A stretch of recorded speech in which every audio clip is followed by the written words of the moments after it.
What's going on, everyone? Welcome. Bitcast episode 106. We're back with another live show. Glad to have you with us. So today, you've got myself, as always, Ainsley Bowden, otherwise known as Porsche Power. You've got Dan, forget about it, Rodriguez joining us. Dan, love the shirts? Yeah, baby. Should have worn it like 2 or 3 weeks ago when Xbox did their... I actually said that to my son a couple weeks ago. He said something like sorry, and I looked at him and I said, don't be sorry, be better. The common phrase in the Rodriguez house. And then joining us for the first time, our friend of the show, Darnay. You may know him better as PTK Blam, host of the Shop podcast, which we will certainly talk about. Good morning, sir. Good morning. How's everybody doing? Thank you for inviting me on the show. I'm super excited, man. I'm just ready to get to these topics. Everybody tune in, man. Retweet that link, man. It's going to be a great show. Thank you for inviting me, man. Yeah, of course. It's been too long. We were just talking prior to the show, and I've said this about a few other guests as well. Since we went live, you know, there's a bunch of people I've been wanting to have on. So kind of making the rounds. You can't have like 10 people every week. So no. Making the rounds. And, you know, we like to keep it a little smaller. We usually have 3-4 tops. So we're kind of going week by week. So that's good.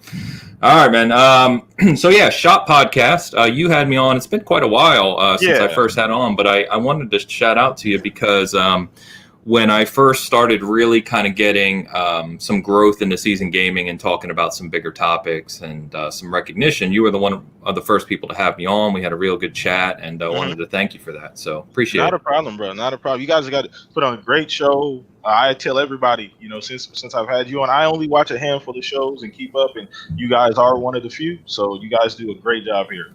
Appreciate that. So let's, as we always do, right, talk about the guest background in gaming. So I know you guys cover everything. You've been around a long time, like we have, of course. Let's start from the beginning, man. What, what generation did you get into gaming? What actually kind of sparked it initially? So I'm a Sega kid, man. Yes. All right. I'm going to have you on more often. Yeah. I'm sorry. It seems like everybody that comes on this show is a Sega kid. Hey, it is what it is. I'm just. Don't question it. It is what it is. So yeah, I was a kid after. So I started this podcast stuff early before I even had a computer because I used to argue with people when I was a kid about how much better Sega was than Super Nintendo. So. But yeah, that was my beginning. Sega. My brother got one for Christmas, and I saw him playing it. I was maybe 8, 9, and it was Joe Montana Football. Oh yeah, and classic. I was like, okay, what is this? Like, this is not Super Mario Brothers. This is something completely different. Yeah, so that's kind of what started the fire, lit the fire, so to speak. Okay. All right. So did you, sounds like you're probably a little younger than Dan and I are, than us old fellas over here. Did you for the most part, miss the 8-bit generation? Kind of started with Genesis, Super Nintendo? No, so my grandma had a Nintendo because she ran a daycare, so she always had a ton of kids. Okay. She bought a Nintendo. I played it here and there. I was more like, at that age, I was outside playing all the time. I wasn't playing video games. The Segas would call my eye. That Joe Montana Football is what really pulled me in. So one of the first games to have, it might have been the first to have the announcer, right? It used to do some little play-by-play, which was amazing. Yep. Before that, I think it was just like Tecmo Bowl or something like that. Yep. And then, you got started then, and then have you been kind of throughout your life, kind of been ever since then? Have you been part of it, or kind of come and go? Absolutely, man. I've owned just about every system, from like Dreamcast, Nintendo 64, and just everything. So yeah, I've been stuck since then. There was a little period of time there where I didn't play a whole lot of video games. Probably like junior high school, I was super big into sports then. Played nothing but basketball at that time, but once I got to high school, I got back into video games. Okay, yeah, I got you. I was kind of similar. After high school, I got really into cars, and all we did was tune cars, race cars, and so I was out all the time. But we all have those gaps. But that's awesome, man. So tell us about Shop Podcast real quick. So I know you've been around a long time. Yeah. And Saturday, so you've actually got your show this evening. You do Saturdays at 6 p.m. Arizona time, and you guys in Arizona are just wild with your time. So right now, that's currently the same as Pacific time for you guys listening. For now. So how'd you kind of get started into that, and how long you been doing it? So the Shop Podcast is going on. I think it's gonna be 4 years now. I think it's gonna be 4 years now. I started doing it. So I didn't join Twitter till 2014, but the whole 2013 situation with Xbox kind of got me looking around YouTube trying to see if people had difference of opinions, and I realized that there was really no Xbox focused or just anybody really doing any videos about what was going on. So that got me looking around, which led me to go to Twitter, which led me to finding shout out to Next Gen. He was one of the first people, even Crap Gamer at the time, he had a podcast as well. So those guys kind of got me into it. Mooch, okay. Those guys. So yeah, it kind of built from there. So that's what kind of got me into it. So the whole 2013 situation made me kind of dive into this podcasting and want to put out information in my own videos about what's going on in gaming. Okay. Cool. We joke all the time. So Bert and I, who's not on the show right now, but he and I started this podcast, I want to say 2017. Mm-hmm. And we always joke all the time about going back and looking at some of those first couple episodes and how bad they were, man. Do you still have some of your originals out there? I do. So Aaron Greenberg was on my very first show. Really? That's awesome. Yeah. So yeah, he was my very, very first podcast. Shout out to Tim Dog as well. Everybody knows who Tim Dog is on Twitter. Him and Aaron Greenberg and Chris Money Rumble from Xbox. Okay. They were all on the very first podcast. So it was that was a hell of a way to start my YouTube career. So that everything's kind of snowballed since then though. But yeah, I've had a ball doing it. Shop Podcast, like he said, every Saturday. Come hang out with us. We have a great show. We got a bunch of great panel. We got great guests on all the time. Like Ainsley, we'll be back. By the way, we will be back on the show. You too as well, Dan. I'm gonna make sure I grab you too now that we're familiar with each other. But yeah, so yeah, these guys come check us out this evening as well, man. We like to try and do the best we can to provide you guys with some fair, solid information and have fun. Yeah. No, we talk all the time here around. There's a lot of nonsense out there. A lot of BS, a lot of discussion, a lot of what we call hashtag Twitter guy arguments and just people wanting to debate for no reason. So, we stay away from that. And most of the guys we have on here, I'd say all the guys we have on here stay away from that for the most part too, because we just don't want to deal with it. So, yep.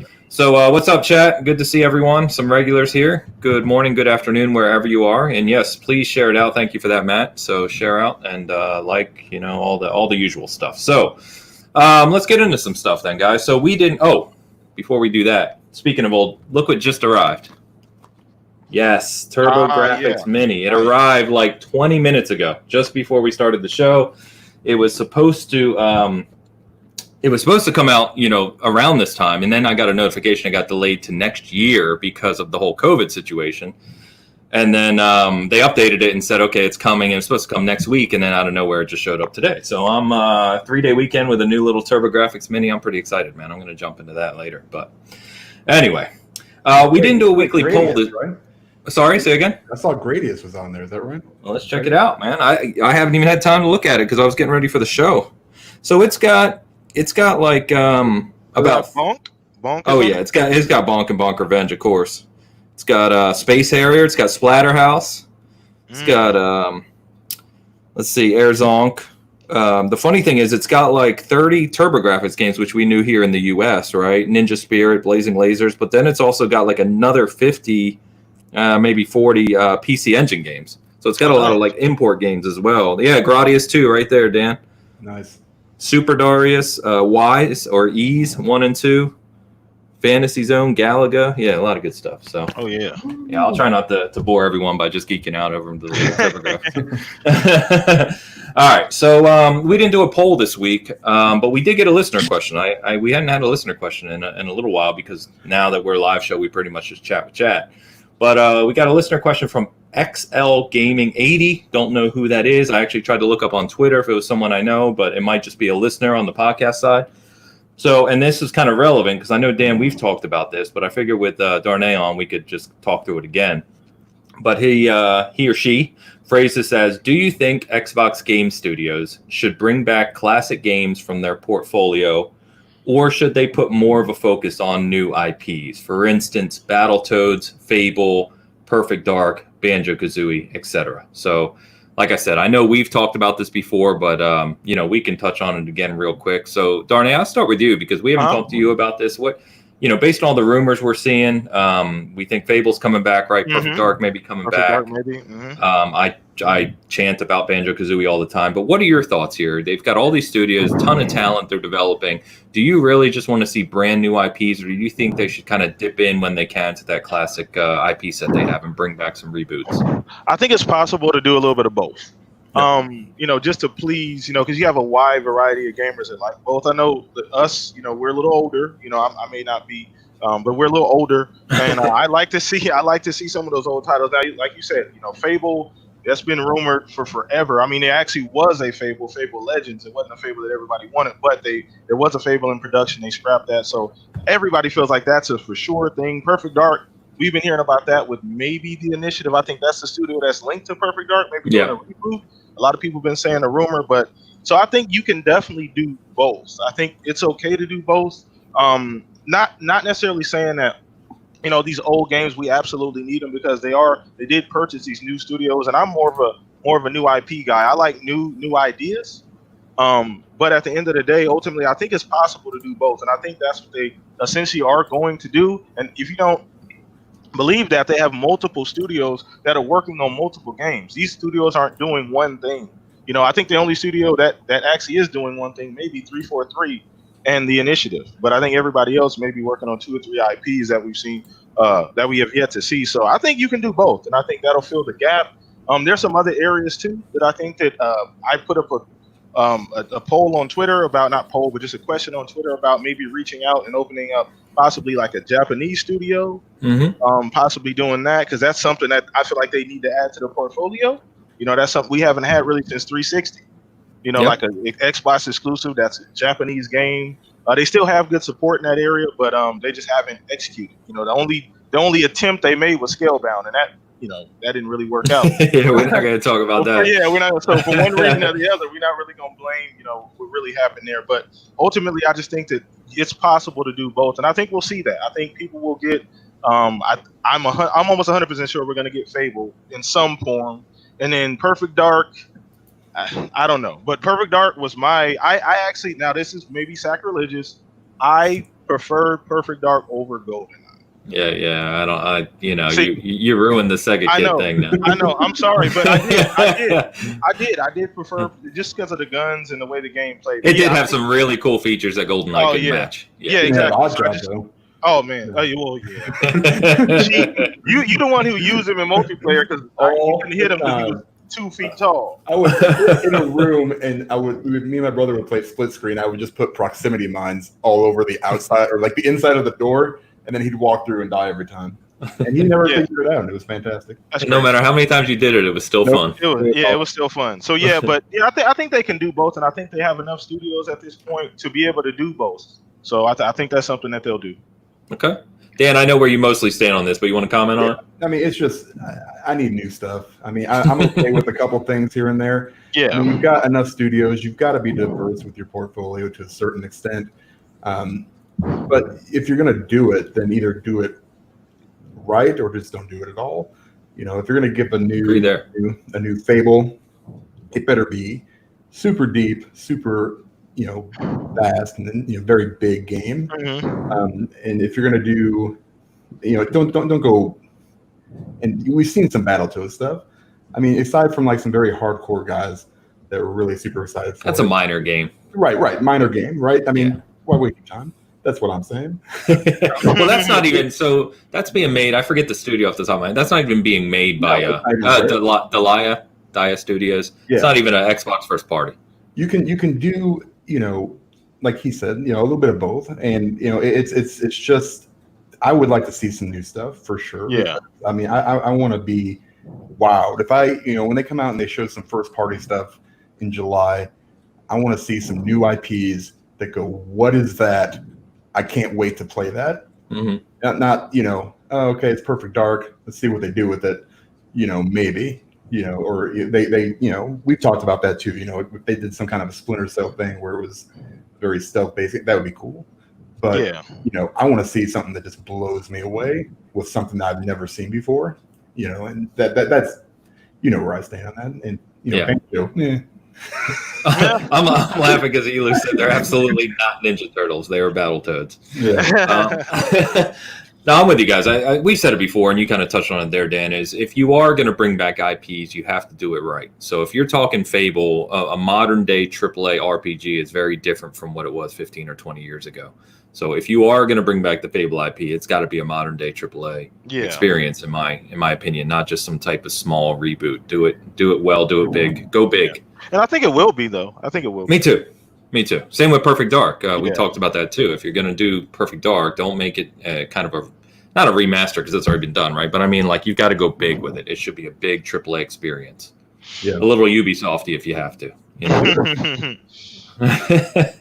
All right. Let's jump into some of the game news this week. And we've got not a lot of game news this week, but there is a lot of things happening in the industry, which we're going to touch on. So I haven't touched these personally, but I know there was a lot of chatter about them. It's the whole Mafia trilogy kind of coming out. And this kind of became a debacle, didn't it? Because at first it felt like they were going to release the trilogy and all three were going to be remade and kind of updated. And instead what we got was a really weird mix of re-releases. So Mafia 1, let's go through this just to make sure everyone's clear on what's out there. So Mafia 1 is being fully remade from the ground up, but it's not out until August 28th. So that's not playable right yet. Mafia 2 was what looks to be a really poor remaster that is released right now, and there's been a ton of issues with it. Graphical hiccups, frame rate issues, just all kinds of bugs. And then Mafia 3 was basically more like a definitive edition, which was essentially just your current gen Mafia 3, but included some small extra content and all the DLC. So you could buy this as a package and play Mafia 2 and 3 right now, and then Mafia 1 when it releases. Or you could buy them individually for $30 each for 2 and 3, or $40 for 1 when it releases. So kind of a weird mix here. I don't know. I know, Dan, you've been jumping back into some of these things. I have not. Darnay, where do you stand? Have you played any of these? You Mafia fan at all? A little bit. I haven't played much. 3 was probably the only one I really played at any length. But 1 and 2, I didn't play much of, to be honest with you. But I didn't even know that they were releasing it that way. But they were I thought it was all coming out as just one package, and that's what everybody was getting. So I think that's what most people thought when they initially announced it. So it is odd that they would do this, they would release it this way, and then give you, like you said, 1's not coming out to the 28th of August. Yeah, and that one's fully rebuilt from the ground up. Correct. That's the only one. That's the only one that's being fully remade. Yes. Yeah, that's I mean, so to be fair, remember when 3 dropped? It was extremely buggy. It was extremely buggy. It had all these problems. It took them forever to get it fixed. So the fact that they still, obviously they made 1 over again. They're still having issues with 2, and they're just giving you pretty much a remake of 3 on the same, graphics, not really any graphical boosts or maybe some additional content. That's pretty strange. I don't know how many people are Mafia fans. I mean, that's not something I'm going to put my money into. But if I was a Mafia fan, I wouldn't be happy with what I was offered, especially due to the fact that I mean, was there really any demand for them to come out with this trilogy? Was there some demand? Because I hadn't heard anybody asking for a Mafia trilogy. We need all the Mafia games in one package remastered. So sometimes companies do these odd things, very, very odd things, where I don't know how big of a call there was for these things to be remade over again. So I don't have such a big opinion on it, but like I said before, I really only played 3 here and there, and at the time I played it, it was super buggy. So that's about as much as I could say at this point. That's extremely odd, though. That's not something that I would support if I was a fan of the genre, or not genre, but the series. It is weird because when they first announced it, it did feel like, oh, we're getting a trilogy. It's going to be all redone, one package, same date. And then when they started sharing the details, it was all over the place. And the weirdest part about this, if you're on Xbox, is that Mafia 2 is backwards compatible. And the remaster that's $30 is glitchy. So you're better off just finding a disc for like $4 and playing the Mafia 2 backwards compatible. So, Dan, before you get to this, let me shout out real quick. Dizzy, good to see you. Steve's in the house, too. Steve Esposito is the latest contributor to Season Gaming. So his article is featured on the site right now. You can check out. What's up, guys? Dan, I know you said you've gone back to Mafia 3. Were you trying to play 2 as well? Yeah, so I was literally playing Mafia 3 when the update came out. I don't know if it messed it up or if it downgraded it, because you downloaded a patch to make it worse. Yeah, it isn't rendering. Like That's a Trojan horse. Yeah, I'm like driving around in these cars that look like they were painted by a 5-year-old in kindergarten. I mean, they're super like blotchy and very washed out. Like I get on a highway or something, I'm driving around, and you can't even. It looks like you're just driving on like white ground. Wow. Is this 2 or 3 you're talking about? This is 3. 2. Oh, wow. Yeah, so 3, but it's always been that way. Now, and I will 100% stand by. This is one of the hidden gems, I think, underrated games. If you take it all as a package of this generation. I've heard great things about the actual story and the music. Outstanding. The music is outstanding. And really, the gameplay is really good. It's just the little bugs that they could have just ironed out with this little update. And the really bad thing is that Mafia 3 has been like $15 for all of this stuff. Basically, you would have got it for like $15 if you had bought it any one of the dozen times it's been on sale. Yep. Or with all the DLC. So, dude, I have the collector's edition right there, like off camera. The big it was like $120 originally. I got it for $20 from 2K. Yeah, I played. I think I played up last time. The first time I ever played it, I played through that, and then I played, I think, the first DLC that came out. I have now played it twice. I played it all this week. Finished the game. I finished one of the other DLCs. I'm going to work on the second one probably today. It's still really, really good, and it still does a really good job of telling you a story. And the combat's pretty good. There's so much to it. They could have done a really good job. So that makes me a little bit more excited, because I know the Mafia 1 remake is going to have additional storylines and side quests, and that makes me excited. Now, if they come out and it's buggy like Mafia 2, which I'd also play this week, that's a shit show. I'm just going to go out and say that. So you're seeing all the same issues people are reporting? Oh my God. I was like, this, because I played Mafia 1 on the PC when it first came out. I finished it. Great game, especially for its time. Mafia 2, I was like, okay, well, you know what? I gotta bridge the gap here. Maybe there's some storyline things. And there is, no big spoilers, but there's some continuity things between 2 and 3. Not so much between 1 and 2, I don't think, from what I've seen so far. But it plays like it's an open world game, but you really don't have to play it as an open world game. It's very, very linear and open world at the same time. I don't understand how that. Wow. like there's other stuff to do, but it's so boring that why would you even care? Like, it's like, bring me some cars, and money. Well, that's okay. Why am I doing that? Just because you like money. Maybe that, I don't know. There's no real reason to do it. So you can just basically blast through it. I played for like maybe 6 hours. I think I'm through halfway through the game right now. Technically it's a disaster. You can't. People get stuck on stuff. I sat there for 15 minutes on top of a roof. Wow. Figure out how to get over to the other side of the roof, because there was a police officer that I had to shoot, like behind a door, stuck, running into the door. Just nice. Yeah, it was so bad. And and I look at like the graphics, I'm just like, this. It looks like a 360 game, and it plays like a 360 game. This is the $30 version you bought. Yeah. Terrible.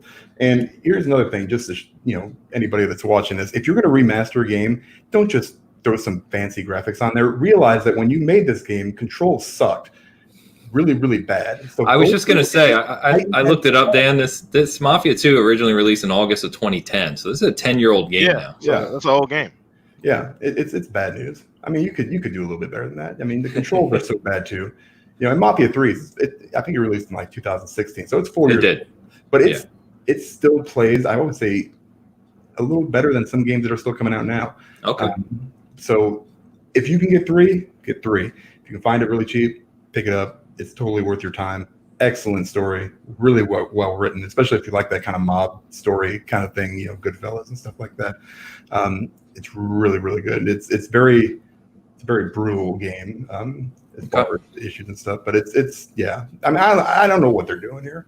It's super weird. It's super complex. Is what it is. Well, yeah, and that's what people are doing. But then you see, all these great articles praising, what was it? The other one that came out from Deep Silver, the GTA clone. What the hell is it? Saints Row. What? Saints Row. Oh yeah, Saints Row 3. Yeah, everybody was like, "Oh, look at this game! They did an amazing job remastering it." And you look at the comparisons, it's just like, "Whoa!" Yeah, Digital Foundry did an article on that yesterday, and they said it's incredible what they've done. Like the difference is huge. Right. I've never played that game. Me neither. Play it. I've played Saints Row. Really? Neither one of you guys? Not 3. I've played 1 and 2. 3. Oh, okay, yeah. okay, got it. I played 1 as well. I didn't play 2 either, but maybe I did, maybe a little bit. But I might pick this one up, see how it is. Depends on the, I'll be bored. You're going to buy it later today. I don't even know what you're talking about. I'm just going to do it right now. All right, so Mafia 3. And by the way, if you're like, if you do want to play Mafia 3 rather than spending $30, you can literally go on eBay right now or online. You can get the collector's edition with all that stuff and the records and everything else for like $20-$30. It still goes for that today. So nice. Just a heads up. All right. A game that was received a lot better, Borderlands 3. So, nice. And Darnay, I don't know if you're a Borderlands fan or not. Hell yeah, I am. Good. All right, so we got the 3rd expansion this week called Bounty of Blood, A Fistful of Redemption, which is right on the nose for Borderlands, of course. Looks fantastic. They did a live stream a couple days ago. Releases on June 25th. And it's a big expansion, man. Brand new planet, new enemies, a brand new town, NPCs, a new narrator that's going to guide you through, legendaries. So this is a fully featured expansion. Looks really cool from what they showed so far. On top of that, they're making they've got another takedown mission coming in early June, and they're updating Mayhem 2.0 with some touch-ups and things, things that fans have complained about. So Gearbox seems to be on a roll right now with Borderlands. They're crushing it. And on top of that, with the 2K news we heard this week, we heard that Borderlands 3 has now passed 10 million copies sold. My goodness. Yeah, which is 50% higher than Borderlands 2 for the same time period since launch. Gross. So they're crushing the sales. They're crushing the content. I'm excited about this. We actually jumped back into Borderlands Thursday night with Elu, who's in the chat I was playing with. So what do you think? You excited about this one? Man, look. So let's get something out the way right away. Or if not for Borderlands 1, we wouldn't have a lot of these looter shooters nowadays. Yeah, they did. They did set the bar. Out of the way. They set the bar for the looter shooter. There's still a lot of games trying to play catch up. There's still games where you don't get that same experience. So anyway, I just had to get that off my chest early. But anyway, so to Borderlands 3, I'm a huge fan of Borderlands and what they've been doing. I love the franchise, love the characters. I'm looking forward to it. I play a ton of Borderlands 3. Matter of fact, I need to get back into it. For the last maybe 6 to 8 months is between that and Division 2, just jumping back and forth. Shout out to Fuzzy Belvedere. Me and him play. We're like partners on the game. We will play Borderlands together, then jump to Division 2. So I play a ton of that. Yeah, me too. I'm super excited. They seem to. This is what Gearbox does, though. They've always supported the Borderlands 2. The DLCs, and this is very few times where I can say a company puts out a DLC that rivals the actual mainline story. The DLCs have always been great. The characters that they've added to the games have always fit well. They never felt like that this is just some thrown on content. Everything seems to blend very well, which I appreciate. A lot, and it kind of like the continuation of the storyline with all these different characters and branching off. But I'm excited. I mean, they're on a roll. The fact that they're selling as many copies as they have now. To be fair, the world is different. A lot of us ain't been able to go outside for 6 months. So that may have a lot to do with, the game sales being as high as they are. I know the industry right now is in like this renaissance period. Like the last 2 months have been like record sales. We'll talk on that. Games. So we'll get to that later, but that probably has a lot to do with that. But I'm excited for Borderlands 3, the DLC that's coming out. I'm all over it. So, I mean, they have my money already. So there's really not much else to say. I've always been a big Borderlands fan, and I support Gearbox what they're doing. Cool.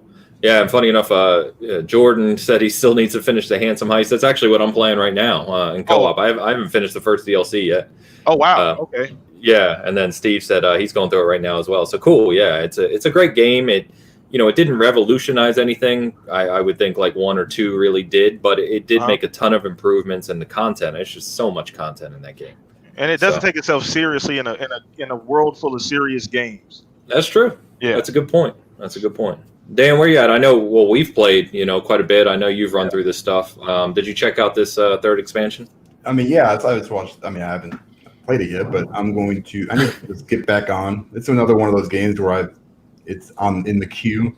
Through and hit the DLC. I just finished Assassin's Creed stuff, and now I'm going to finish the Mafia 3 stuff, and then potentially Borderlands 3. But I've got that, and maybe there's just a bunch, man. That's there's a lot. Yeah, and like the Gearbox has always done a really good job of this, giving you good content. I would have loved to have seen some more Vault Hunters, but at the same time, I probably won't go back and play a whole playthrough again with a new Vault Hunter. So I'm fine with that. But they just continue to do it, and they always do a good job, and it's always quality. You've got your bugs, obviously, but it's just that's what they do. Yeah, that's good stuff. And the sense of humor is still there. The loot is crazy. There's all kinds of builds and guns, and there's going to be more of it after this expansion. So yeah, I'm really looking forward to it. The only thing is, comes out June 25th, which is 1 week after Last of Us 2, and nothing is going to get touched while I play through Last of Us 2. So I'll probably be visiting this maybe in July sometime, before Ghost of Tsushima hits, probably. So, all right. Speaking of co-op shooters, is Outriders. So this is a new IP. Coming from People Can Fly. So if you're not familiar with them, that's Bulletstorm developers. Used to work with Epic on some games and being published by Square Enix. So you've got some pretty big names here. And this is a 3-player co-op shooter, very reminiscent, and I have to say it looks a lot like Destiny when you see the menu systems and the loot and everything else. But the gameplay looks really interesting. It's third-person perspective, which is a different take. And some of the classes and whatnot look really cool too. So I know Game Informer had the kind of first month, look at this, and they really did some deep dives, which are neat that are out there. They released a new teaser last night, which showed you a little more gameplay in some of the menus. But then there's going to be a developer broadcast on May 28th, so this upcoming week, which they said is going to be a monthly thing till launch, which I think is cool. Dan, we were just talking about that. Why don't developers do these online streams? To just take time, even if it's once a month, to show us what you're making. And that's exactly what People Can Fly can do. So good to see. I think this looks really cool. We've seen these games launch with problems in the past, right? Whether it be connection, and we won't talk about Anthem again. It finds its way to every show. Every show we mention Anthem somehow. Or they have no end game, Anthem again. Or they have loot problems. There's a lack of character builds. There's a lot of problems that can kind of crop up in these types of games. But I'm hoping that it has a pretty good foundation that they can build upon, because it does look at least interesting to me. It looks all right. Yeah, I mean, that's good. I mean, I'm just not, it's funny that I enjoy looter shooters to an extent, but they've got to be very specific, like the Division 2 or Borderlands 3, and it's hard for me, like with Destiny, while I appreciate the game and it's huge game, but we'll see how this is. I like the third person perspective a lot more too, so hopefully that'll make it looks cool. Yeah, especially if it's like fluid, Yeah. So for me, Outriders kind of came out of nowhere. I didn't even know it was a thing until I randomly, I think, shout out to Jamie Moran on Twitter, I think he put up a post about it, like, I can't remember how long ago it was. I'm like, what is this? So I had to just do some looking around on YouTube myself. It looks interesting, I mean, to say the least. But like you said, the only thing I worry about is that because I mean, there's a ton of looter shooters out right now, and there's a few big ones, obviously the Borderlands, the Divisions, the Destinies. So how's it going to set itself apart? Now, obviously, having third person is different, but what's really going to set it apart? We got Anthem 2.0 coming up. We don't know what changes they're going to make. Maybe that's a completely different game. So it's a pretty saturated market right now. People have a lot of time invested in those other 3 games. So what's going to draw me away from Division 2 or Destiny or Borderlands 3? So that's kind of where I'm at with it. And like you guys said, traditionally these games don't come out, right the first time. It didn't happen for Destiny. Division had to go back to the drawing board. All these games have had to essentially take a step back to make it, 2 steps forward. So we'll definitely see. The jury's still out on it. I don't know enough about it yet, but I'm glad they're doing these monthly updates. I didn't know about that. So. Yeah, it's going to be good. I love developer updates. I love just seeing how games are made, and seeing what's coming. So I don't, off the top of my head, I didn't put it in here whether or not there's a release date. I know it's coming out. It's also one of the first games that's been talked about for PlayStation 5 and Xbox Series X. So how optimized it'll be, what'll separate itself between PS4 and Xbox One, we'll see. But still exciting that it's another game that you'll be able to play at probably in some enhanced form at launch. So. Cloud said Anthem will finally come out of beta. don't hold your breath. Don't hold your breath. All right.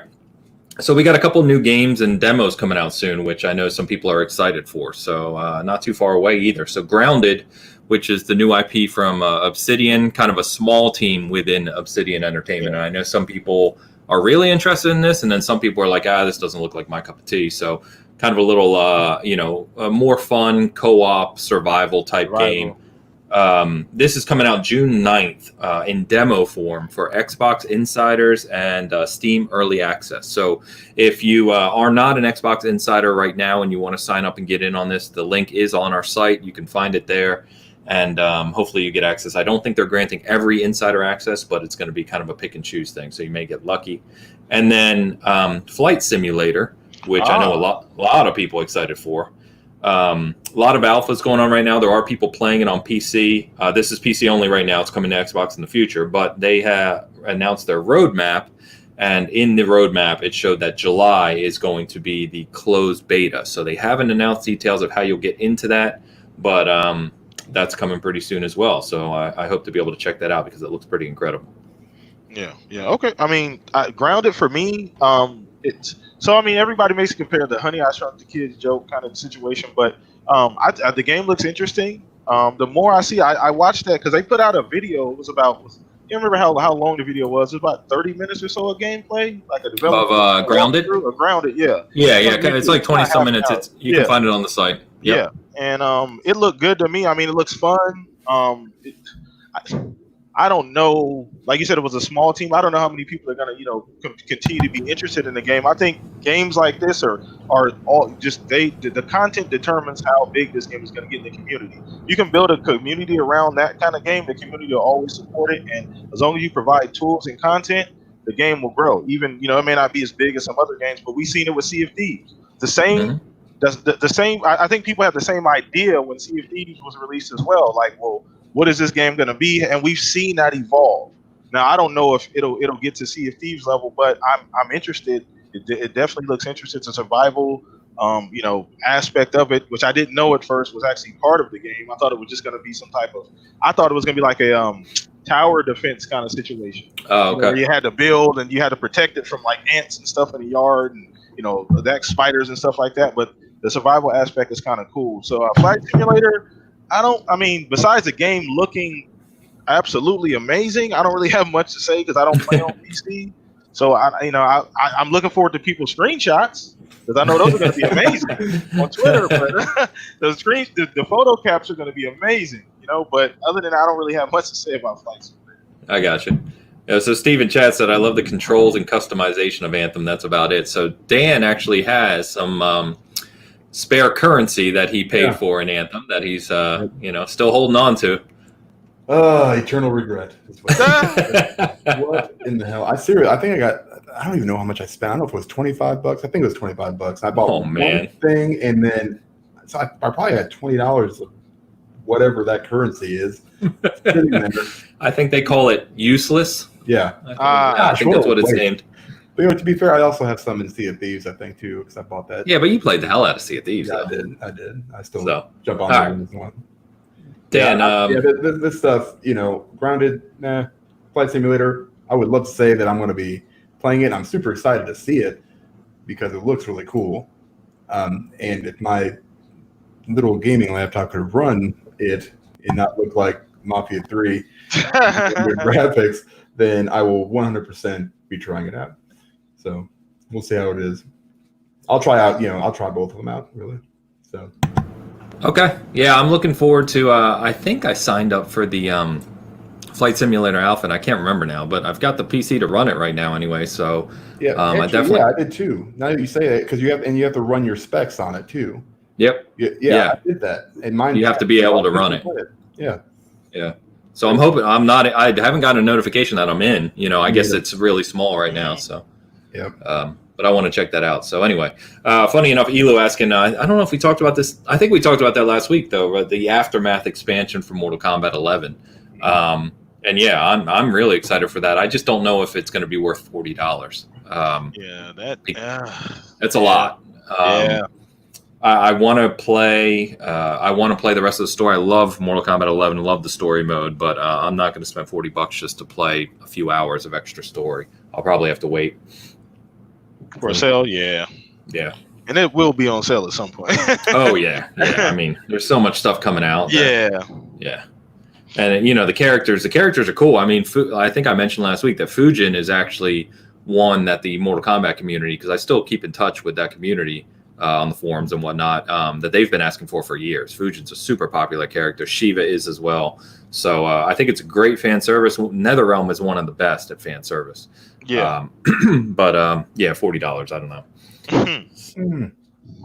All right, let's talk about the industry. So you touched on this, Darnay, and we got a lot that kind of came out this week that's kind of both mind-blowing and interesting and everything else. So whole bunch of things we can talk through here, but let's talk about, first of all, revenue, which will kind of make all of us listening sick. So Take-Two. So Take-Two is the parent company of 2K and Rockstar, and you already know where I'm going with this, is GTA 5, Red Dead Redemption 2, and NBA 2K helped Take-Two gross their highest revenue that they've ever seen in fiscal year 2020, which was just under $3 billion, so $2.99 billion.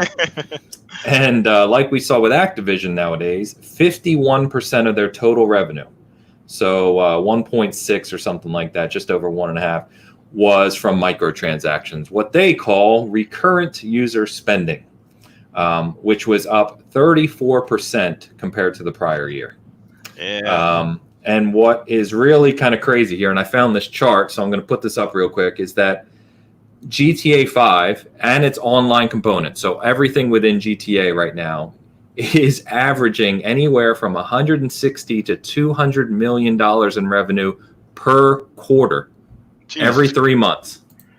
Right. So here's how much Grand Theft Auto 5 and Grand Theft Auto Online are making per quarter since 2014.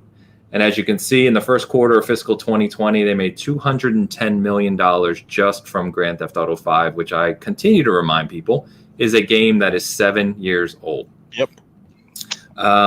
It's just incredible. So 7 years later, Grand Theft Auto 5, and it's online. And of course, they're still developing online, right? So it's not like this is running for free.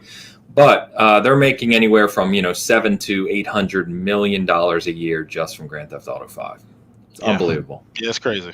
It's truly in a class of its own, man. There's nothing else close to it. Like, I mean, it's an anomaly, man. Like, it doesn't happen every generation, man. No. I mean, nothing, right? I mean, the only things that are even in this ballpark are really maybe Minecraft, Fortnite, those types of games. That's about it. But it's nuts. And I'm one of those, and I think there's several others, millions of others that are like, I really wanted some single player content for Grand Theft Auto 5, like we saw with 4, and it just never came and got canceled because I think of that escalation of profitable growth in online, and money speaks, right? Yeah. Crazy.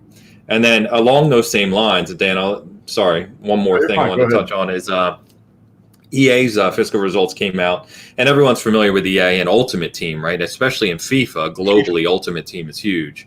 But it's also in Madden, it's also in NHL, it's in all the sports franchises.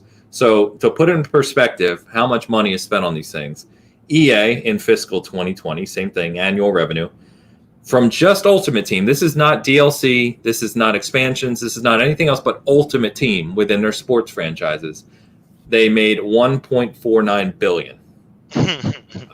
Which again was up about 28% or something like that compared to the prior when they made like $1.27 billion. So $1.5 billion just from a single mode in their sports games. Yeah, that's insane. I can't even deal with this stuff anymore, man. It's too much, Dan. It's too much. I mean, this is the thing. Didn't Anthem use like the Frostbite engine, or was that? I don't know what. I think it did. Yeah. So basically, they forced them to use an in-studio engine, which Yes. caused problems, Yes. according to, But you make $1.5 billion or whatever it was. Billion, yeah. Right, and you couldn't license the Unreal Engine, make it easier on them so they could have a nice engine to run on instead of forcing them to use this garbage engine, which probably forced them to cancel all kinds of other crap they had planned for the game. Now they have to redo the whole thing. It's so ridiculous the way EA works. I don't know what these guys are doing right now that own this stock or the shareholders or whatever. They're probably just sitting there on their boats smoking a cigar like, yeah. You know how much that guy spent for that Messier gold card? Yeah. Right here. It's true. It's absolutely true, dude. I participated in NHL Ultimate Team for one season because I wanted to see what it was all about, and I play NHL. Mm-hmm. And I did it for maybe a month or two, and I was like, this is a racket. All it is a gambling racket. Casino, man. It is. So bad. It's so bad. And then keep in mind, right, it resets every year. So even the people who had like the best, spent hundreds or even thousands of dollars on this stuff, when they go into the new game, all they give you when you start in the new game are packs. They give you free packs to basically get started in the next game. And then you repeat the process all over again. It's crazy to me. Yeah. So crazy. Fastback, what's up, man? Good to see you. Our friends over at Original Next Level Gaming Show. Shout out to NLG, man. Mike. Yeah. Good show. Good show. So anyway, let's talk about some good news, though. Growth. So that was the sickening part of the industry, right? Let's talk about actual growth. So console sales in April were absolutely crazy. So the Switch sold over 800,000 units in April. This is MPD, remember. So this isn't global. This is just kind of U.S. reported results. That makes it the best month that Nintendo has seen, and it topped the Wii's best month, and we all know how popular the Wii was. Yeah. So 800K in April. The PS4 sold 411K in April, and Xbox One sold 330K. So long story short, all three consoles selling extremely well, speaking to the pandemic and everything we've seen. Yeah. And, they did not see, this is far, far above projections. And that the overall spending in April in the U.S., again, this is MPD, was just shy of $1.5 billion. And to put into perspective, this is how it compares to typical April's. You sure that's not toilet paper sales in April? Total what? I'm sorry? I say you sure it's not toilet paper sales in April? I'd like to see that chart. Yeah, Charmin over there is raking in record profits. God. So 73% higher than 2019 this year. And according to Matt Piscatella, who's one of our friends on Twitter, one of the analysts, he said previously, April 2008, believe it or not, was the most profitable April of all time in the video game industry. And this blows that away as well. So it just goes to show you, and again, this is just US, but we're seeing this globally, right? Just goes to show you how much is currently being spent on gaming. So when you see expansions, when you see all these numbers around, how much people are spending, how many things people are buying, game sales, et cetera, it's just through the roof right now. So I think what I'm trying to figure out is what are the companies going to do with this, right? To Dan's kind of sideways point of why are you not reinvesting this money? And maybe a bunch of the developers and publishers are, right? But it sounds like this is a perfect time for this continued expansion, continued investment in game development, which will take us into the next generation because there's never been a time like this for the industry. No. And I mean, so the flip side of that is that the world is upside down as well. So yeah, that's true. So I mean, that's the flip side too. But back to your point as far as reinvesting things like that, I don't know. We've never experienced a boom at the very, very end of a generation. Like this has never ever happened on, I don't think, on any generation. So this is very unusual. A lot of companies are making a whole lot of money right now, unfortunately, due to what's going on. Yep. Production, the normal way of making games has halted. So people are at home. People are having to make games from home remotely, things like that. So that, and coupled with all the money they're making, it's a very, very odd situation. I'm sure the bank accounts are looking great. All the accountants are happy. I'm sure they're all sitting at home like, oh, those stocks are looking mighty good today. But they can't go out, well, eventually things are going to open up. People can go back to normalcy and making games like they normally would. So, but I'm right with Dan. I'd like to see companies reinvest. buy Stu, whatever, however you want to do it, just reinvest in some new IPs. Back to Dan's point early in the show, he likes new games, so maybe this is going to help with things like that. But it's extremely healthy. It's good for all of us. I mean, we're spending money, we're doing our part in helping the economy, buying video games and things like that. But it's we'll see how this is going to play out. Come, I guess you say the next 12 months or so. But I'm happy. I think we're gonna. I think we're just going to see some good things from this ultimate. Yeah, I mean, here's the biggest thing for me. Like, the Switch is selling almost 1 million consoles. That's crazy. In April. In a month. Right? Yeah, that's crazy. You couldn't barely find them. That's the thing, obviously, that's why. You know what? We will never get a upgraded Switch. No. We're going to have to stick. And because why would you? Why would they, for one second, even think about that? One, their games aren't, really don't need it necessarily. And two, they just sold almost 1 million consoles. And Nintendo doesn't discount anything. No, they don't. No, they throw in a free game that's 6 years old sometimes, and that's it. Hey, did you hear that Rygar is out now? I know. Play Rygar. I did play Rygar. That's when I put that on my list. No, I mean, it's fine. And we know a lot of that has to do with Animal Crossing, obviously. It's I still don't understand why. But then again, I got three boys that have basically taken my Switches, and I don't even have one anymore. So I get it, and yeah, you're right. This is this thing going on. It sucks, and a lot of people are trying to find some kind of entertainment. It's a good way to do it. Good for the business for sure. Until I see some reinvestment of these earnings, and I'm just gonna sit here and just this is crazy. This is crazy. Yeah, sorry, I was working on something I'm going to tease here a little later in the show, so that's why you saw me looking aside. But yeah, I hope there's a lot of things that are being considered. I work for a major corporation, and with this whole situation and everyone working from home, there's a lot of things that are being discussed, that things will not go back to the way they were before this in the same form. To your point, a lot of studios, at least what I'm hearing, is a lot of studios are looking, well, can we allow our development teams to just work from home? You can't do that for every position, right? Because there's some things that really need to be collaborative, hand in hand.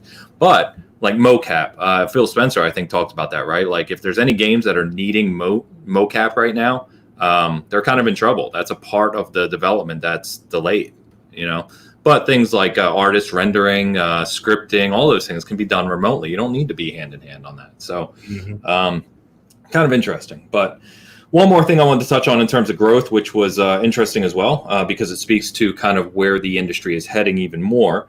And I know that Carl, who's in the chat, touched on this in his article around next generation PlayStation, is PlayStation Now.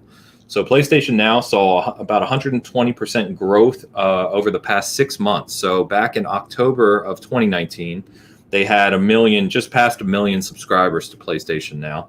And as of April, they now have 2.2 million. And Sony has attributed this to three things, really. One, they did that major price reduction, if you remember. They went from $20 a month for the kind of all-up plan to $10 a month if you're a monthly person.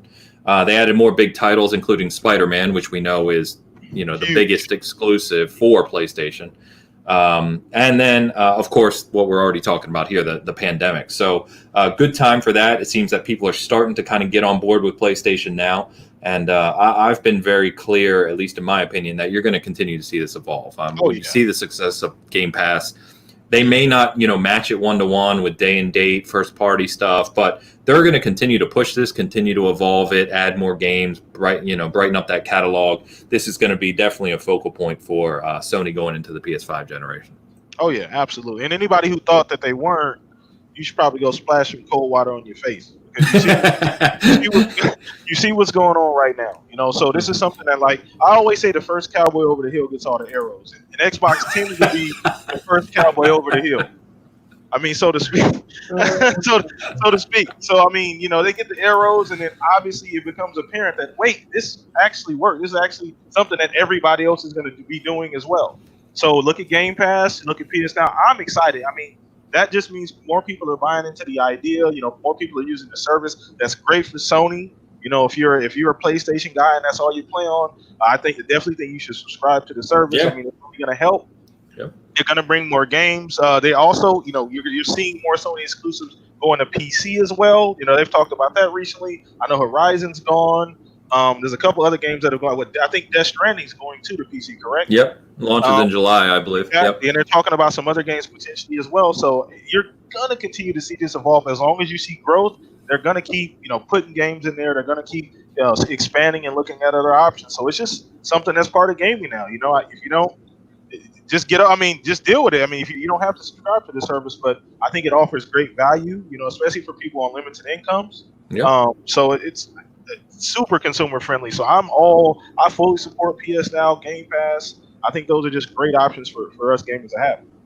Yeah, sorry, Dan. I was just going to say in terms of value, right? Like end of generation. If you're one of those people or families that doesn't jump in right away, you're still playing on PS3 or 360, or just now getting into the generation, you can buy PS4 and Xbox One for $199. Subscribe to these things, and you've got thousands of games or several hundred games that you can jump into. You can't beat that value. You just can't beat it. No. Yeah. That number seems awfully low. I think the problem is, I'm not debating whether it is right or not. I know it is, but if they were to do what Xbox did and make like a Game Pass Ultimate or a PlayStation Now Ultimate, where you can do it for $15 a month, where you're getting your live service plus your it's coming. I guarantee you, it's coming. They have to. It's such a stupid idea not to. With as many people in their install base as they have, it would. Then they're going to go, oh, this is fantastic, and then once they see that growth and they see how many people they might be able to do day and date. Now, I would hesitate to say that they were going to with their first party studios. I don't know. I understand why they wouldn't. But at the same time, that will draw even more people in. You could have, 20, 30 million people that are subscribed to this if you were just to adjust it a little bit, and make it more value for the player. It's such a Game Pass Ultimate is just crazy to me. Yeah. On a PC, if I wanted to play some games on here with like Gears Tactics. Yeah, I've been playing Gears Tactics. Right. Yeah. There's so much value there, and that's where they're going to be making most of their money. And PlayStation's the same way. They don't make stuff off the hardware; they make it off of the software. And now their games probably sell a lot more. Like Spider-Man and God of War, those big games. Last of Us 2 is going to be gross. How many they sell. Copies they sell that. But I think they could still make a lot of money. A lot of money. Naughty Dog's going to make money on Last of Us 2 just from the amount of shit I'm going to buy for it. Right. Yeah. So, they're already profitable. Yeah. It's insane, man. This is what you want to see as a gamer. I would 100% if they give me a combined subscription service between PlayStation Now and it's coming. Yeah, I'm on it. 100%. Yeah. Well, it's funny, right? Because we talked for years, and I know these guys who are listening have probably noticed this too. But for years, Xbox and Microsoft would have deals on a year of live. Remember, it was $60, but you could always find it for like 40, 45. You still can. Yeah. It still can, yeah. So you never used to see that from PlayStation. The most you would find was a few dollars, $55 or something. Now, and just this morning, I saw a deal for a year of PSN Plus for $30, $29.99. Wow. And so not only is it end of generation and you're getting people kind of into that ecosystem, but I guarantee you they're ramping up to prepare for a combination announcement for PS Now and PS Plus. And I'll make a prediction now, and this is just going way out there, but I could see Sony doing something not day and date, because they kind of have a different mentality around their exclusives being tentpole titles and kind of driving console sales. They're a little more, I won't say regressive, but a little more conservative than Xbox is from a service standpoint. Their first parties just breathe on their own and do their own thing. Exactly. But I could see something where they say they evolve it, combine it with PSN Plus, and they say, okay, all first party games will launch 1 month after they launch. You know what I mean? So you still get those people like us who are going to buy the game day and date because we want to play it right away. But if you're a subscriber, you'll get it shortly afterwards. I could definitely see something like that coming. Right. Or put a 10% discount on it, to get it right away. Kind of like Game Pass says. I would buy it. That'd be insane. 100% I'd do that. Yeah. Hey, Archimedes in the house. What's up, man? Hello from Germany. We've got England in the house. We got Germany in the house. We got Canada in the house. Love it. International. Yeah, we're an international show, man. So, all right. Let's talk about a few rumors that came out this week. Now, we didn't actually report on these on the site because some of these are a little flimsy, and I try to kind of discern which ones we report on, but this one's starting to build up some steam and it gets me really excited. So let's talk about it. And these rumors are for PlayStation 5. Mm-hmm. So 3 things that we think people are working on. And the biggest that's been talked about this week is Silent Hill. So the rumor is that Silent Hill, a reboot, is being made in combination first party. So Sony Japan Studios working on this. In combination with, I'm never going to pronounce his name right, so I'm just going to say Kiichiro Toyama. We'll go with it. Yep. Who served as the creative director of the original Silent Hill. And then the composer, who we actually talked about a week or two ago, Akira Yamaoka, who is also composing the soundtrack for Medium, the new horror game from Bloober that's going to be on the Series X, is supposedly back for this as well. So the rumor is that this began production last year in early 2019. It's not necessarily going to be a launch title, but there is at least a playable build of this right now, and it is expected to be shown, if not with the PS5 not launch event, but the reveal event sometime going into the very near future. So we always joke, Dan, that horror movies or horror games, not up your alley here. But Silent Hill is, I would say, probably second to Resident Evil as kind of the all-time classic horror video game franchise. In my opinion, Silent Hill 2 is one of the top 3 horror games of all time. And I am super, super, super excited if this is true, and it'll be a day one buy for me on PlayStation 5 without a doubt. Okay. I mean, I don't play a ton of horror games. Now, one of my favorite horror games, I hope at some point we get a remake of this or even a remaster. I hope you're Darkness. Oh, okay. Excellent. Yeah, so that was one of my favorite games, but I don't play a ton of. Resident Evil, was everybody plays that, but yeah. I'm excited.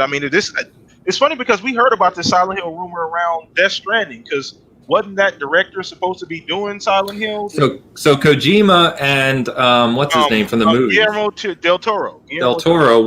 They had a proposition for Silent Hills, which was going to be a new version of it, and they basically got shot down. And Guillermo del Toro, who's tried to make a few video games now, has kind of run into walls every step of the way. And he said, "I'm done with the industry."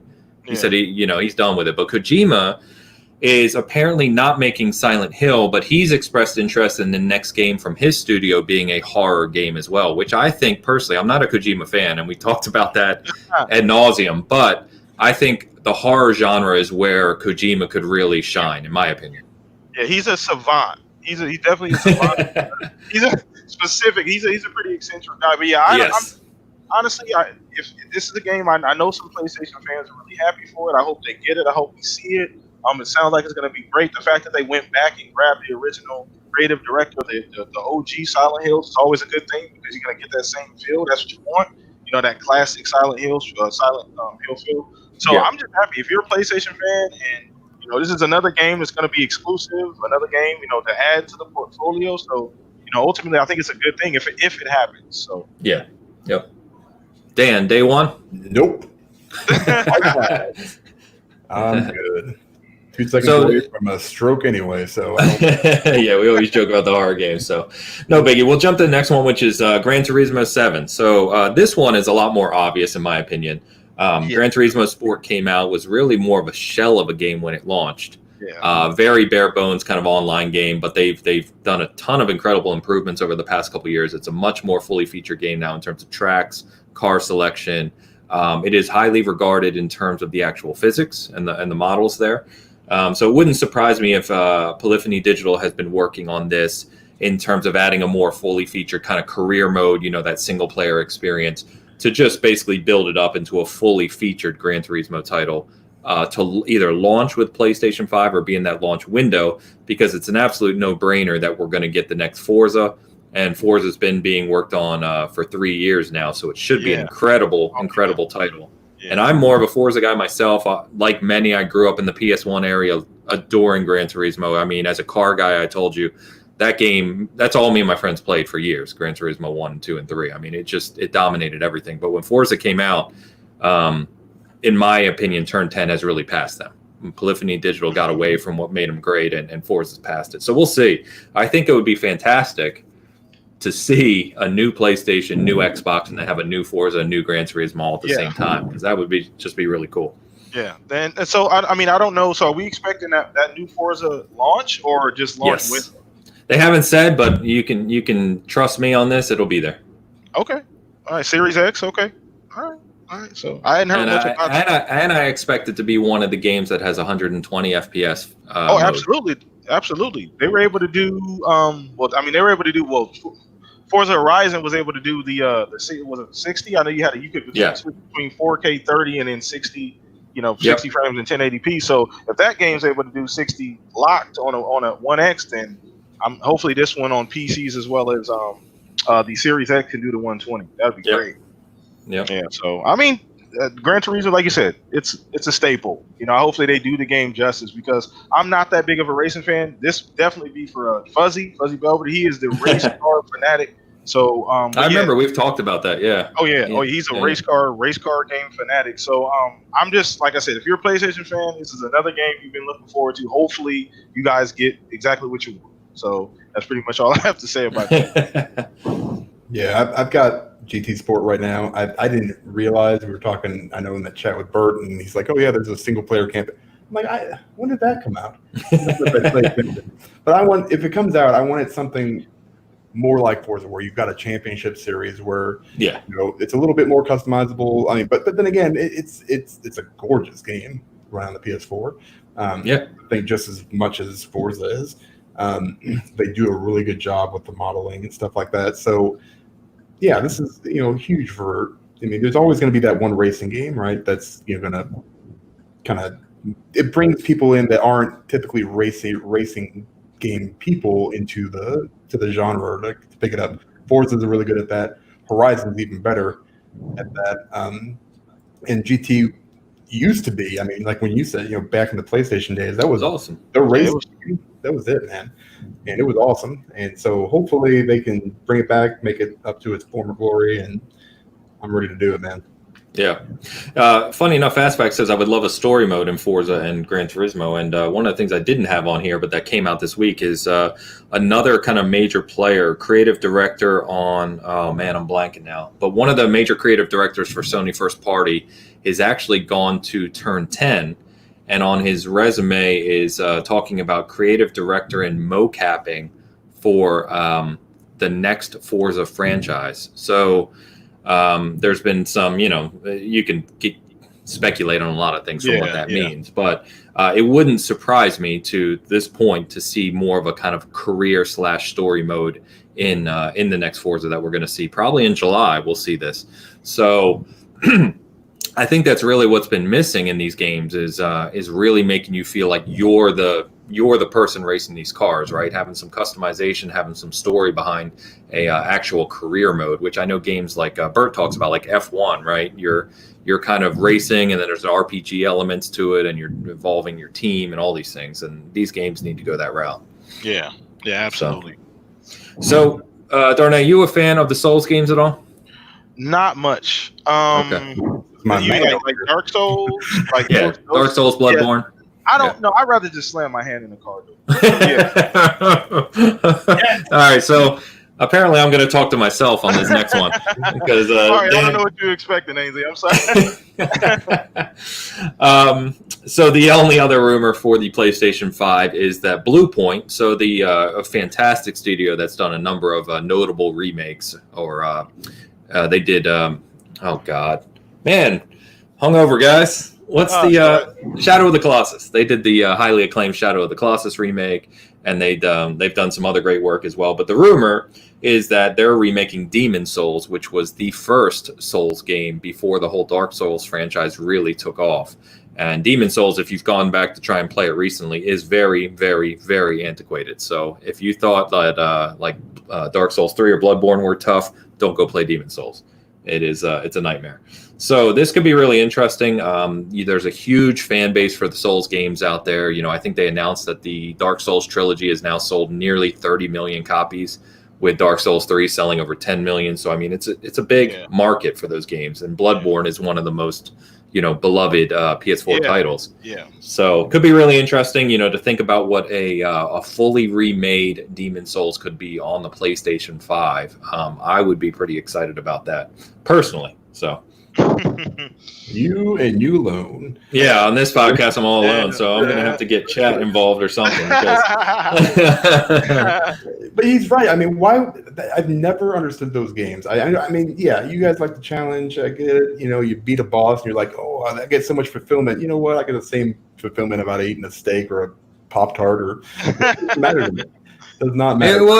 It's the same type of fulfillment as like beating the expert levels on Hyperdot. Like it's that same exhilarating feeling. Either because I suck. Listen, I've always said, I'm 45 years old. I can barely hit the toilet when I take a leak. I mean, if you want me to parry and roll and dodge and be super unforgiving because somebody, farts in my direction and I lose half my health, I don't need that kind of, super challenging stuff. I want to be able to relax when I play video games, and I can't do it. But I mean, cool for Demon Souls fans, I guess. That's fine. Again, always got to remake something. Can't come up with an original. Well, that's what Archimedes just said in the chat. He's like, it is a great studio. He really wants them to do an original IP. They do a lot of remakes though. That's kind of their claim. Blue Point kind of does that. Yeah. I guess and fine. I guess Nice. Walter said it's one of his all-time favorite games. All right, Walter, I need you on this chat because I'm going to beat up. So, and we remember that From Software is making Elden Ring, right? Elden Ring, yeah, and we should see that. Who's going to show that? Whose stage that's going to be on? So Xbox has the marketing for it. Okay. I didn't know that was confirmed. I wasn't aware. So yeah. So they had the marketing for Souls 3. And from what I've read anyway, I don't know if it's fully confirmed, but from what I've read, they do have the marketing for that. So I don't know because they've said the July showcase will be first party. So I'm hoping we see it here in a few weeks in June when we have that big showcase with IGN when they do the big publisher showcase. So we'll see. All right, guys, why don't we talk about what we're currently playing? So, Dan, I know you kind of already touched on the Mafia stuff. I see you've got Iron Man VR here. So that demo came out this week. I know you said your kids were kicking your butt at it, but how is it? It's so, again, old guy. I sat down and played it. I like sitting because, one, I don't want to fall over, and two, I'm afraid that I'll fall over. So you get into it, and it's like, okay, cool. It's really fun. They did a really good job with controls. Just there's like basically a time trial, like your first, tutorial level.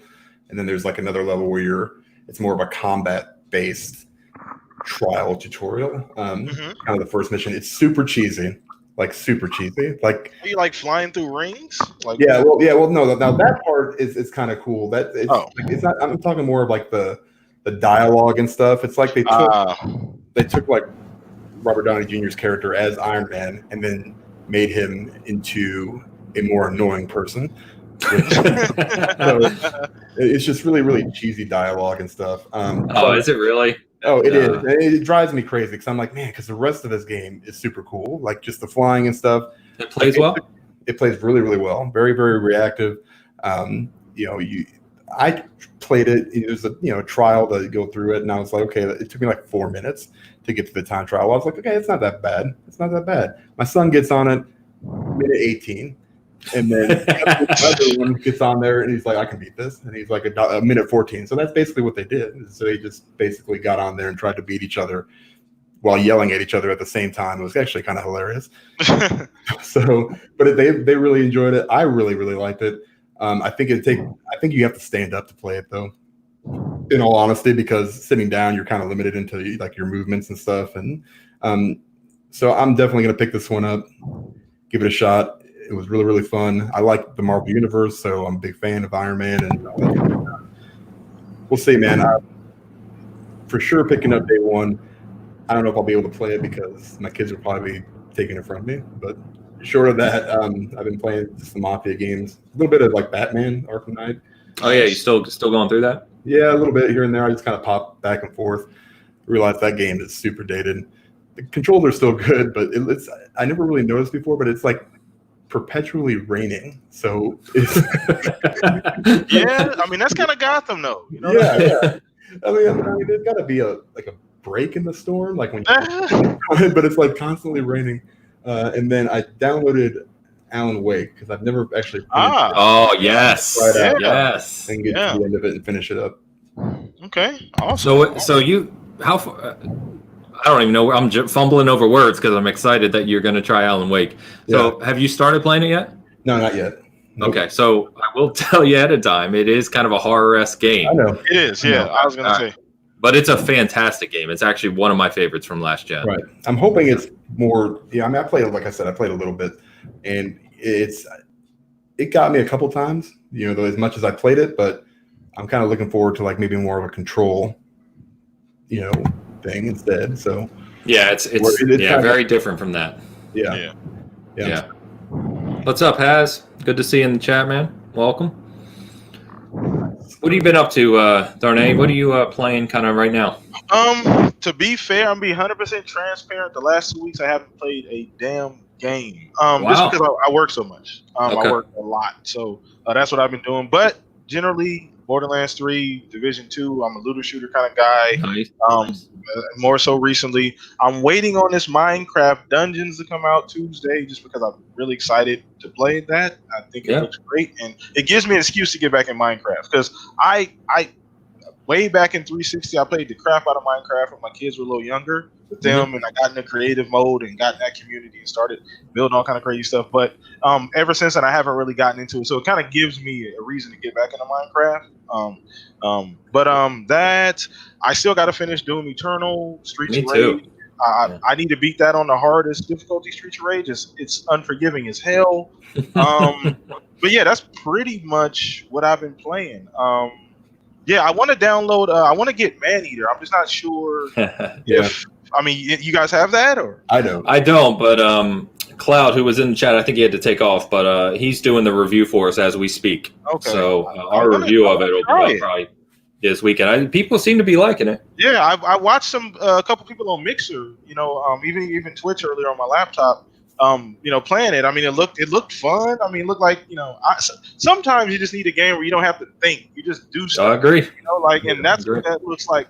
Something I can jump into. I don't need to put a ton of hours, and I can get a fulfillment out of putting half an hour into the game and put it down and come back to it later. So it looks fun though. So that's maybe another game I'm picking up besides next week Minecraft Dungeons. Okay.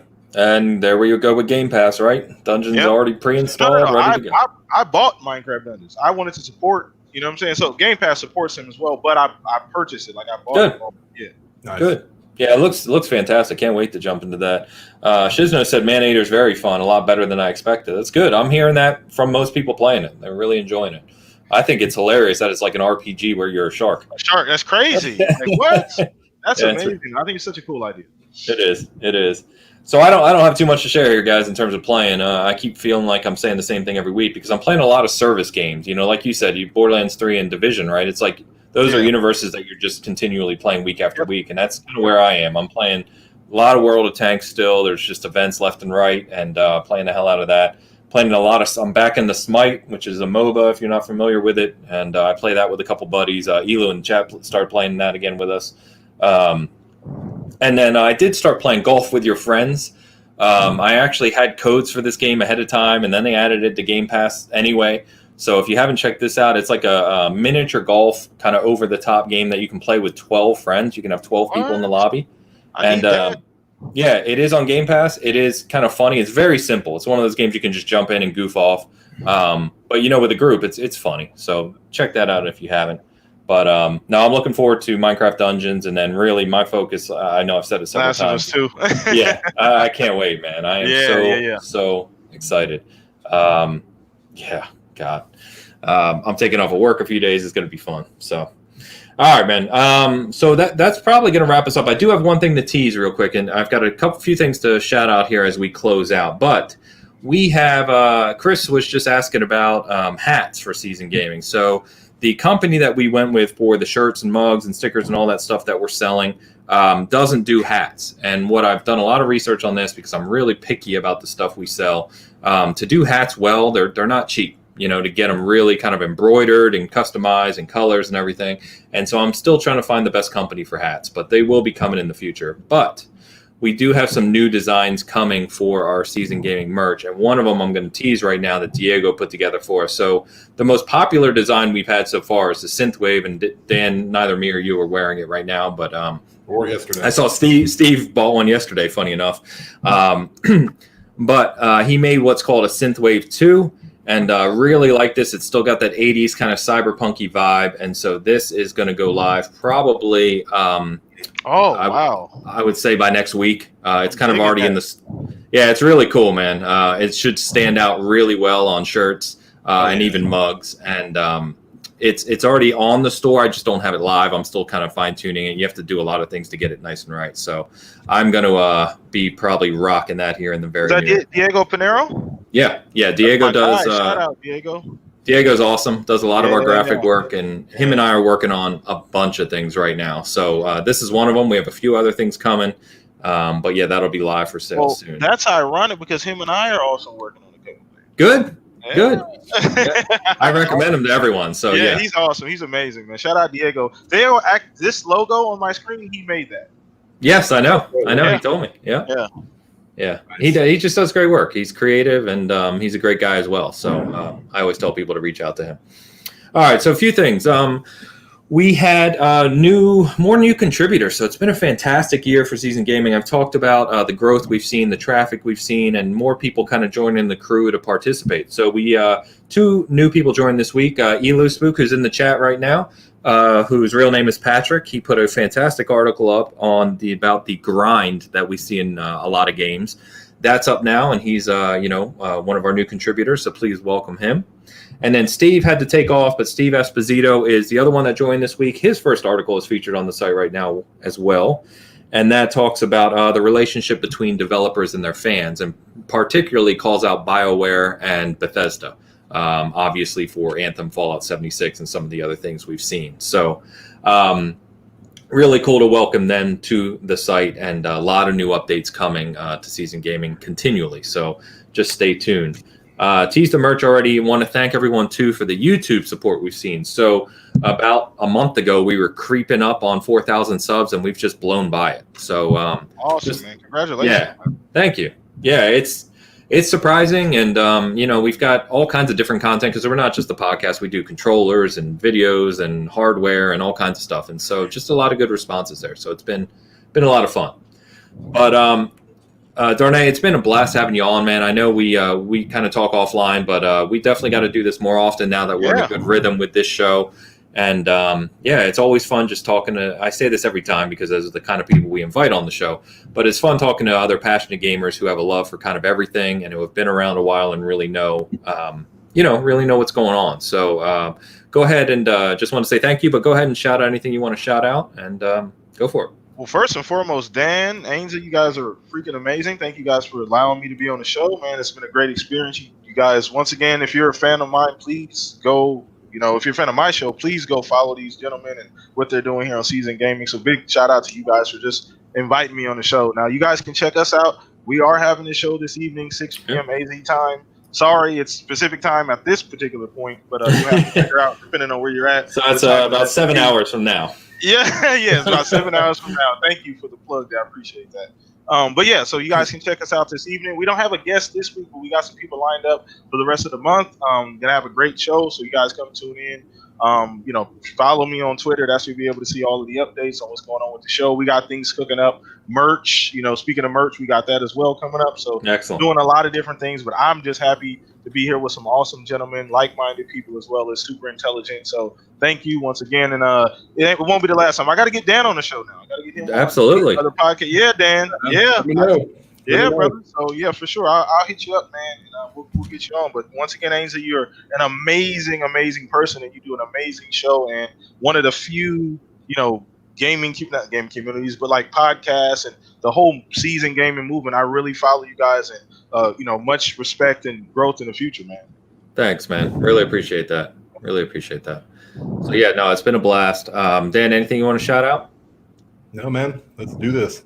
All good. All right, chat. You guys have been great. Thanks today for hanging out as always, and we will see you next week. Take care.